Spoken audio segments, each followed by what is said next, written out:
C'est hallucinant, les progrès réalisés en IA en seulement 4 mois, nous sommes vraiment à l'aube d'une nouvelle ère. Il y a seulement quelques jours, OpenAI a lancé 2 nouveaux modèles dans ChatGPT, donc O3 et O4 Mini. Ils affirment que ce sont leurs modèles les plus intelligents à ce jour et les plus performants, avec un accès complet à toute une multitude d'outils. Et sur tous les réseaux sociaux, eh bien, tous les experts s'agitent beaucoup autour de ce modèle, car il est très intelligent. Il est capable de beaucoup de choses que nous ne pouvions pas faire avant. Et aujourd'hui, je vais vous expliquer vraiment ce que cela signifie. On va lui faire passer plein de tests très compliqués ensemble, vous allez voir. L'engouement général autour de ce modèle a été massif, les records ont été battus les uns après les autres.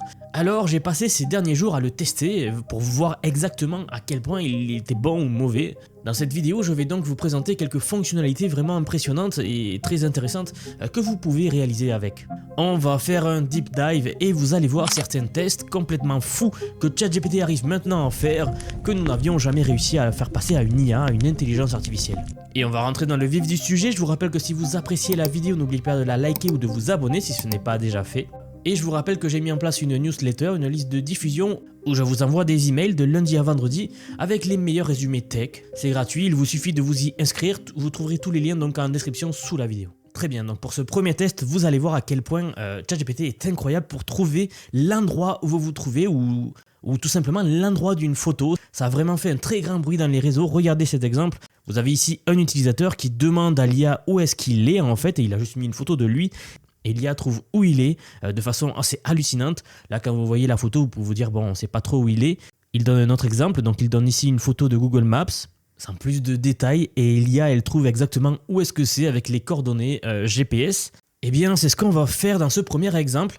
Voici une photo que j'ai prise, j'étais récemment à Paris, c'était une carte d'un restaurant, donc je l'ai prise en photo, et je me suis dit que pour cet exemple, ça pourrait être pas mal, donc ce qu'on va faire, c'est copier la photo. Sur l'interface ChatGPT que vous voyez ici, je vais lui envoyer la photo. Je fais bien attention à bien avoir sélectionné le modèle O3, c'est lui le plus puissant. Et vous allez voir que c'est l'une des fonctionnalités les plus impressionnantes de ces deux modèles. En fait, il a été entraîné par apprentissage, par renforcement sur cet exemple même. C'est-à-dire il a été entraîné pour trouver les endroits comme ça à partir de photos. Ok, je lui mets un prompt tout simple, quel est le nom du restaurant et où se trouve-t-il et je lui envoie, donc notez que là c'est vraiment une photo prise avec le portable, hein. Il n'y a pas de métadonnées, j'ai bien fait attention à regarder qu'il n'y ait pas tout cela. Et là le modèle va commencer à réfléchir. Alors je choisis O3 car il est un petit peu plus performant que O4 Mini et surtout vous allez voir la puissance de l'appel des outils. Quand on parle d'appel d'outils, qu'il a accès à plein d'outils différents, vous allez comprendre dans un instant ce que c'est. Donc regardez, il ouvre l'image, il zoome certaines parties de l'image, donc ici vous voyez qu'il zoome la partie haute, il réfléchit, donc ici on voit vraiment toutes les étapes, il a zoomé dans la première partie ici, il dit le nom semble toujours invisible, donc il regarde à haut les titres, il trouve rien, il regarde en bas, donc dans le footer du menu, il dit que le nom du restaurant n'est toujours pas visible. Il suppose qu'il est peut-être imprimé au centre du menu, donc il regarde. Donc là, vous voyez, c'est assez impressionnant. On a une IA en fait qui se comporte un petit peu comme un humain et qui regarde vraiment chaque partie de l'image, voir s'il trouve des indices pour savoir où est-ce que c'est. Et là, boum, il a répondu. Temps de réflexion 1 minute 22. Le menu est celui du restaurant La Flottille. Donc oui, c'était bien ce restaurant-là. Et j'aimerais bien savoir comment est-ce qu'il a trouvé. Donc si on regarde la dernière étape de réflexion, regardez ce qu'il dit. Il a trouvé tout en bas en fait. Je remarque un petit emblème au centre qui pourrait ressembler à un soleil ou à une étoile, comme celui de la cantina à Disneyland. Très bien, mais il y a aussi un plat nommé La Flottille Croque-Monsieur. Donc cela évoque peut-être le restaurant La Flottille à Versailles. Et donc là, il sait que ce resto, il utilise un panneau vert et il a vu le panneau vert autour, donc il en a déduit que c'est bien ce restaurant. Donc oui, c'est ce resto, c'est incroyable. Donc là, ok, ça a l'air un peu facile, il a trouvé le nom grâce au footer en bas. Donc ce que j'ai fait, c'est que j'ai modifié l'image et j'ai carrément supprimé le footer en bas et on va lui faire repasser le test. Je fais bien attention à ouvrir un nouveau chat pour pas qu'il sache que c'est le même. Et je lui recolle le même prompt. Donc là, on a enlevé les infos du restaurant dans le footer. On va voir s'il s'en sort ou pas. Et donc c'est reparti, il analyse le menu à nouveau. Donc là, ce qui est bien, c'est qu'il galère un peu plus. Il a quand même trouvé un indice. En fait, il a dit que le menu de ce restaurant a un cadre vert. Donc ça, c'est un indice assez important d'après lui, puisque c'est caractéristique des jardins de Versailles.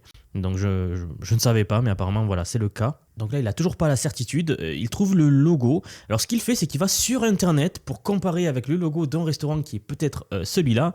Et voilà, il a trouvé le motif floral en forme d'étoile pourrait correspondre au logo. Chose qu'il n'a pas fait dans le premier exemple. Ici, vous voyez, il a eu besoin d'aller sur internet, chercher, comparer. Donc il a utilisé un autre outil, mais vous voyez à quel point c'est puissant. Il est allé sur 5 sites différents pour confirmer que le menu correspondait bien à celui-là. Et donc il a trouvé en fait tout simplement le même restaurant alors qu'on lui a enlevé le nom carrément du restaurant. Et franchement, des exemples comme ça, il y en a à foison. Si vous vous baladez sur X, les gens, c'est hallucinant ce qu'arrive à faire cette IA. Les endroits qu'elle arrive à trouver, c'est vraiment très impressionnant. Donc un dernier pour la route très rapidement, je vais sauter toutes les étapes. Mais j'ai pris cette capture d'écran donc dans Google Maps. Donc voilà, c'est un rond-point à Sofia Antipolis, ceux qui connaissent, c'est proche de Nice. Et je vais essayer de lui faire trouver cet endroit sans plus d'informations. Donc même processus, j'envoie l'image avec exactement le même prompt comme d'habitude. Et je vais vous faire passer l'étape de réflexion, voir ce qu'il nous fait. Alors là, il a beaucoup plus de mal, il continue, ça fait 3 minutes je crois à peu près. Et c'est très intéressant de voir ce qu'il fait en fait. Donc il a commencé par analyser les panneaux, c'était son idée initiale. Il s'est dit voilà qu'il va regarder les signes et les panneaux, donc il a commencé à zoomer sur un peu partout dans l'image. Sauf qu'il n'a pas trop réussi. Et regardez, c'est très intéressant, il dit, à la mi-chemin en fait il s'est dit je crois que je me suis trompé en me concentrant sur le panneau. Je vais essayer d'agrandir d'autres zones en fait pour regarder. Donc c'est ce qu'il a fait, il a commencé à regarder un peu partout. Il a trouvé d'autres panneaux, il s'est dit bon je vais essayer de les lire, il n'y a pas réussi non plus. Et ensuite il s'est dit je ne peux pas vraiment lire le texte, mais peut-être que je peux deviner l'emplacement en observant les montagnes en arrière-plan. Donc là, c'est vraiment super intéressant. Il a commencé à regarder les montagnes en fait en arrière-plan et il en a carrément déduit peut-être que cet endroit est le parc d'activités de Sofia Antipolis près de Valbonne. C'est exactement là où c'est d'ailleurs. Il a donc continué à regarder. Je pense que le mot Cannes est visible sur le panneau. Donc là, il a réussi à déchiffrer le panneau qui n'était pas très visible en supposant que tout ça c'était par là-bas au même endroit et il a continué à réfléchir. Quand il avait une idée, il a commencé à faire appel à Internet. Donc il a commencé à faire des recherches pour savoir si c'était par là-bas. Et donc après 4 minutes et 5 secondes, il a bien trouvé l'endroit. Donc c'est très impressionnant. Essayez-le. Si vous avez vous peut-être des photos, des images, ou testez-le, vous lui donnez l'image et vous lui dites où est-ce que c'est et vous allez voir, vous allez être bluffé je pense. N'est-ce pas incroyable? Allez, on va passer au deuxième test que j'aimerais lui faire passer. Comme je vous l'ai dit tout à l'heure, l'autre jour j'étais à Paris et j'ai visité le Louvre, vous connaissez sans doute, mais il y a une exposition sur l'Égypte. Et sur place, eh bien, j'ai pris des photos, bien sûr, j'ai notamment pris une photo en fait d'un hiéroglyphe. Donc c'est ceci, ce que vous voyez à l'écran. Et une idée m'est venue en tête, est-ce que ChatGPT arriverait à déchiffrer cette stèle et me donner sa signification? En fait, quand j'étais face à cela, je me suis dit, ça serait bien de pouvoir comprendre ce qu'il y a écrit dessus, et j'ai pensé à ChatGPT.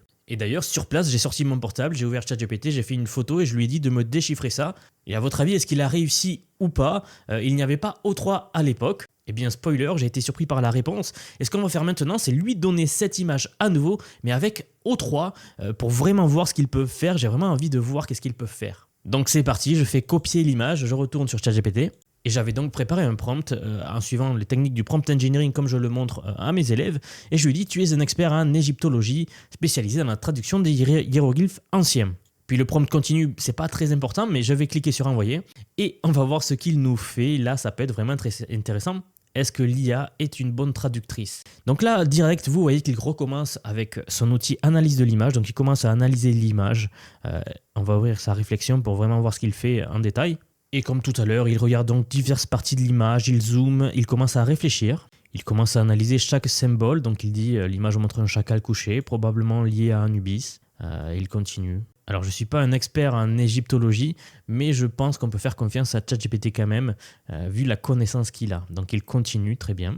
Et donc là, il part sur plein de suppositions qui sont très intéressantes à lire, même si je ne comprends pas grand-chose. Je ne connais pas tout ça. Mais ce qui me rassure un peu, c'est que je lis cette phrase, je vais vérifier les détails et utiliser une recherche pour confirmer le texte du décret. Donc en fait, il va aller sur Internet pour essayer de bien confirmer toutes les infos qu'il a. Donc ça rajoute une couche de sécurité à ce qu'il va dire. D'ailleurs, regardez, il a commencé à chercher notamment le décret Hieroglyph Translation, donc il va voir des traductions déjà effectuées de ce genre de stèles, voir si ça colle avec son analyse. Très intéressant à voir comme mode de pensée en tout cas. Alors pendant qu'il réfléchit, sur les réseaux sociaux, sachez qu'il y a un grand débat en ce moment pour savoir si O3 toucherait l'AGI. Est-ce qu'O3 serait en fait une AGI ou en tout cas une proto-AGI? Quand je vois ça, en fait, c'est normal que les gens se posent cette question. On ne peut pas balayer du revers de la main cette théorie. Imaginez que moi je vous donne cette question-là, je vous donne cette photo et je vous dis ça, d'analyser cette stèle. Qu'est-ce que vous feriez vous? Eh bien vous feriez la même chose à mon avis. Vous prendriez la photo, vous regarderiez chaque partie, vous feriez des suppositions, vous irez sur internet pour chercher des infos. Donc vous irez, je sais pas, sur Google ou peu importe, sur des livres, à la bibliothèque, je sais pas, mais peu importe. Et vous feriez tout ce processus en fait, vous feriez exactement ça.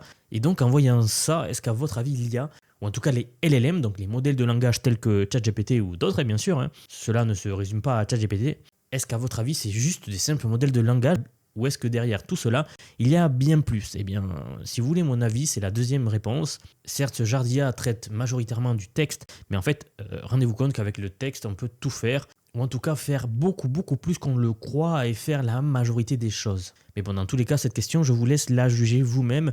Au vu des avancées récentes de l'IA, c'est hallucinant. Il y a à peine 4 mois, on en était comme à l'âge de pierre encore au niveau de l'IA. Ça va très vite. Ce qui est vraiment marrant à voir des fois aussi, c'est quand on regarde sa réflexion, en fait, à quoi il pense. Il donne des phrases très bizarres. Regardez, par exemple, là, il dit, il semble que la stèle de donation d'Anonymous existe. Donc, je vais chercher plus d'informations sur celle-ci. Et il dit, let's go. Alors, pourquoi est-ce qu'il dit ça? Je sais pas. On dirait vraiment un humain, ou en tout cas une intelligence qui s'amuse en faisant la recherche et qui veut plus. Donc, c'est assez surprenant à chaque fois que je vois ce genre de choses. Et si vous regardez les réflexions souvent de O3 ou des modèles pensants, ça arrive souvent. Donc là, il s'était arrêté certainement parce que ça avait duré trop longtemps. Donc, j'ai tout simplement dit continue. Vous voyez, des fois, ça arrive. La puissance de calcul de OpenAI n'est pas infinie, malheureusement. Donc, je lui ai tout simplement dit continue. Il a continué à réfléchir. Il a réfléchi pendant 6 minutes de plus, en plus des 5 minutes qu'il avait réfléchi. Donc, voyez-vous, c'est une tâche un peu lourde. Mais voilà, il a réussi. C'est assez incroyable. Donc, identification rapide de la stèle. Il nous donne carrément le numéro de la stèle. Et la partie que je souhaitais, donc la traduction restituée, donc ligne 1. Offrande que donne le roi à voilà, le grand dieu, seigneur d'Assioth, qui réside dans son sanctuaire. Et il nous donne en fait la traduction de la stèle, ligne par ligne. Franchement, je trouve ça assez impressionnant. Donc la prochaine fois que vous vous baladerez dans un musée ou quelque chose comme ça, et si vous avez l'application ChatGPT installée, sortez votre portable, faites une photo, demandez-lui quoi que ce soit. Vous risquez d'être assez bluffé, honnêtement. Ok, alors je sais pas combien fait la vidéo, mais le but c'est pas qu'elle fasse 30 minutes. Regardez un autre exemple de ce qui est capable de faire ChatGPT O3, ça circule beaucoup sur les réseaux sociaux, c'est de résoudre des labyrinthes. Donc cette personne ici nous donne un exemple, il lui a donné donc cette image en entrée, c'est un labyrinthe assez compliqué si vous voulez mon avis. Et voici ce que donne donc O3. Vous voyez en rouge en fait un chemin qui résout ce labyrinthe. Donc la personne nous dit qu'il a réussi du premier coup sur ce labyrinthe de 200 x 200, ce qui n'est pas rien, c'est un grand problème combinatoire. Eh bien bravo, il a passé haut la main cette étape. Un très bon test à lui faire passer. Combien de temps, à votre avis, est-ce que vous mettriez à faire ça? Encore une fois, l'IA, elle est capable de beaucoup de choses. Ne sous-estimez pas ça. Encore un autre exemple, regardez, j'ai trouvé cette photo sur Google, donc j'ai tapé photo de bateau sur Google. Je me suis dit, ok, écoutez, je vais prendre cette photo et on va demander à ChatGPT O3 une autre chose, c'est-à-dire de me trouver l'endroit de ce bateau, d'une part, le propriétaire du bateau et le modèle du bateau, pourquoi pas. On peut imaginer que vous êtes en vacances, vous voyez une voiture, un bateau, une moto, enfin peu importe, quelque chose qui vous fait « Ah ouais, c'est quoi ?» Eh bien, toujours pareil, vous sortez votre portable, vous faites une photo et vous demandez tout ça à ChatGPT. Donc voici ce que j'ai fait, je lui ai donné l'image, j'ai dit quel est le modèle de ce bateau, qui en est le propriétaire et où se trouve-t-il maintenant. Juste avant de voir ça, je vous demande 30 secondes car j'aimerais vous parler de mon projet. Je vous apprends à maîtriser l'intelligence artificielle dans la vie réelle. Je pense que vous l'avez compris, mais que vous soyez entrepreneur, créateur de contenu, salarié, étudiant ou même retraité, eh bien je vais vous apprendre à utiliser l'IA pour tout faire, ce genre de choses, ou même brainstormer des idées, tout automatiser, écrire, analyser, bref, on peut tout imaginer avec l'IA.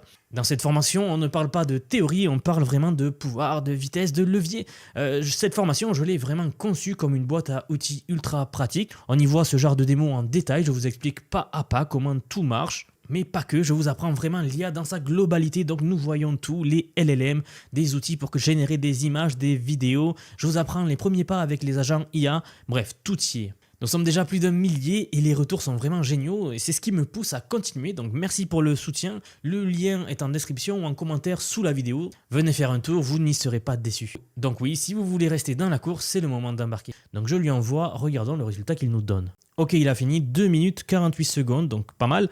Et voici ce qu'il nous dit. Donc il nous donne d'abord le modèle, pour lui c'est un super yacht de 115 mètres sans ambiguïté. Il est vraiment sûr de lui, il sait que c'est le projet Enzo, lancé en 2021. donc sous le nom Apo. Pour le propriétaire, regardez, il nous dit que lors de sa livraison, il appartenait au milliardaire Michael Lee Chin et qu'il a ensuite été vendu à un autre homme d'affaires canadien, Patrick Dovigi, donc un homme d'affaires canadien. Je fais un petit coucou à tous mes viewers canadiens, je sais que vous êtes nombreux. Donc voilà, donc ça va assez loin, vous voyez qu'il nous donne en fait ses propriétaires.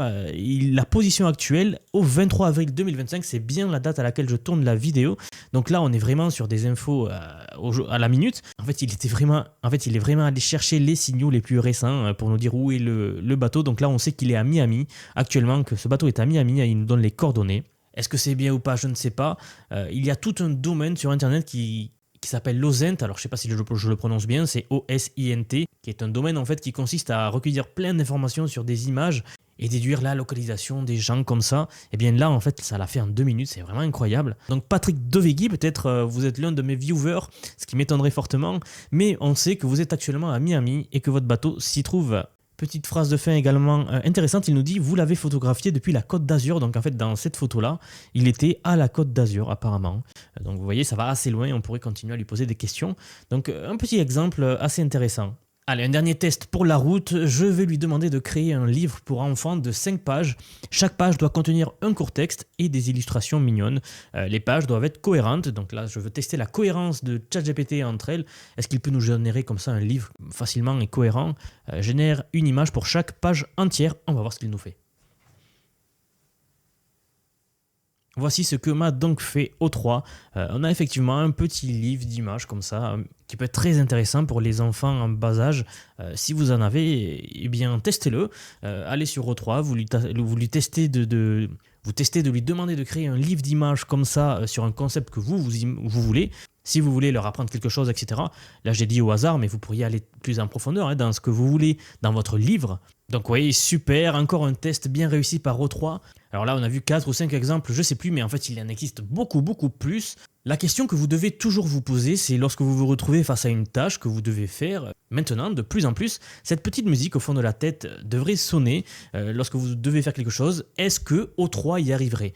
Les gens continuent de découvrir des nouvelles fonctionnalités. D'ailleurs, si vous voulez suivre tout ça à la minute près, je vous invite à venir sur Twitter, X, donc c'est là où on analyse vraiment les dernières sorties.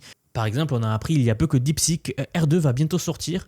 Alors là, ça risque de faire beaucoup bouger les choses, donc je continuerai à le couvrir pour vous dedans. Alors, avez-vous eu l'occasion d'utiliser ces modèles-là ces derniers jours? Quelle a été votre expérience jusqu'à présent? N'hésitez pas à me le dire dans les commentaires, ça m'intéresse beaucoup. En tout cas, d'après les retours de l'industrie, c'est assez dingue. Mais comme toujours, eh bien, je resterai à l'affût des meilleures actus et des meilleurs outils en IA pour vous les partager. Ça, vous pouvez compter sur moi. Alors, si vous avez apprécié cette vidéo, n'oubliez pas de liker, de partager, de vous abonner, de rester connecté pour plus de contenu. Par ailleurs, j'aimerais vous dire qu'il se passe tellement de choses dans le monde de l'IA que je ne peux pas tout couvrir sur la chaîne YouTube. Je fais déjà une vidéo par jour et j'ai du mal à tout couvrir tellement ça bouge en permanence, ça bouge vite. Donc si vous voulez rester vraiment au courant de toutes les meilleures technologies, j'ai mis en place une newsletter et surtout j'ai mis en place une formation. Je vous apprends à utiliser l'IA. Tout ce que nous venons de le voir là, on le voit dans la formation. On voit comment utiliser tous ces outils. On va aller beaucoup plus loin, non seulement ces outils-là, mais des outils de création vidéo pour coder avec l'IA, pour les agents. En fait, on couvre vraiment tous les domaines de l'IA. Donc si vraiment vous voulez aller plus loin dans votre apprentissage de l'IA, rester à jour de cette technologie qui change le monde, on est vraiment en train de vivre une nouvelle révolution industrielle moderne. Donc venez faire un tour, vous trouverez le lien donc en description ou en commentaire épinglé de la vidéo. En tout cas, c'est tout pour moi. Merci comme d'habitude et je vous dis à demain pour la prochaine actu sur l'IA ou la technologie. À bientôt. Si cette analyse sur l'intelligence artificielle vous a intéressé et que vous souhaitez approfondir votre compréhension des avancées dans ce domaine fascinant, je vous invite à découvrir ma page x.com dédiée à l'intelligence artificielle. Vous y trouverez des analyses détaillées sur les dernières innovations et les applications concrètes de l'intelligence artificielle qui transforment notre quotidien et façonneront notre avenir.